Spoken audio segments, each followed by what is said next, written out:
मित्रांनो नमस्कार मित्रांनो, सांगली जिल्हा मध्यवर्ती सहकारी बँकेमध्ये इथे भरती निघालेली आहे। ही भरती शिपाई या पदासाठी असणार आहे आणि या शिपाई पदासाठी जी पदसंख्या असेल ती 79 इतकी या ठिकाणी पदसंख्या असणार आहे।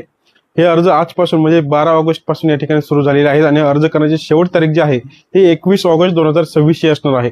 त्यामुळे सांगली जिल्ह्यातील जे कोणी रहिवासी असतील त्यांना हा व्हिडिओ आता शेअर करा, म्हणजेच आजपासून हे फॉर्म सुरू झालेले आहे ते लवकरात लवकर त्यांचा फॉर्म भरतील। आता यामध्ये आपण जर शैक्षणिक पात्रता पाहिली तर उमेदवार हा 12वी उत्तीर्ण असायला हवा आणि सर्वात महत्त्वाचं म्हणजे जो या पदासाठी अर्ज करत आहे आज सांगली जिल्ह्यातीलच रहिवासी असणे गरजेचं आहे, तरच तो या ठिकाणी अर्ज करू शकतो। यांना 100% प्राधान्य या ठिकाणी दिलं जाणार आहे। त्याचबरोबर मित्रांनो याच्यामध्ये आपण जर वयोमर्यादा पाहिली तर शिपाई या पदासाठी जी वयोमर्यादा असेल ते 18 ते 35 वर्षांपर्यंत या ठिकाणी दिलेली आहे आणि शैक्षणिक पात्रता किमान 12वी उत्तीर्ण असणं हे गरजेचं आहे। तर ऑनलाईन अर्ज करतेवेळी जी आपल्याला फी लागणार आहे ती 500 रुपये प्लस जीएसटी म्हणजे 90 रुपये हा जीएसटी या ठिकाणी लागणार आहे, म्हणजे 590 इतकी फी आपल्याला ऑनलाईन त्या ठिकाणी पे करावी लागते। त्यामुळे मित्रांनो हा व्हिडिओ जास्तीत जास्त शेअर करा जेणेकरून इतर बांधवांना याचा फायदा होईल आणि ते या ठिकाणी त्यांचा फॉर्म जो आहे तो आजपासून सुरू झालेला आहे तर लवकरात लवकर भरून घेतील। अशाच प्रकारच्या बँकिंग संदर्भातील अपडेट असतील, भरती परीक्षा असतील, तुमच्या जिल्ह्यातील सांगली जिल्ह्यातील असेल, पुणे जिल्ह्यातील असेल, सातारा जिल्ह्यातील असेल, ज्या काही भरती परीक्षा निघतील त्याचे अपडेट तुम्हाला आमच्या पेजवर मिळत जातील। त्यासाठी पेजला फॉलो करायला विसरू नका। व्हिडिओ लाईक करून जास्तीत जास्त शेअर करा। धन्यवाद।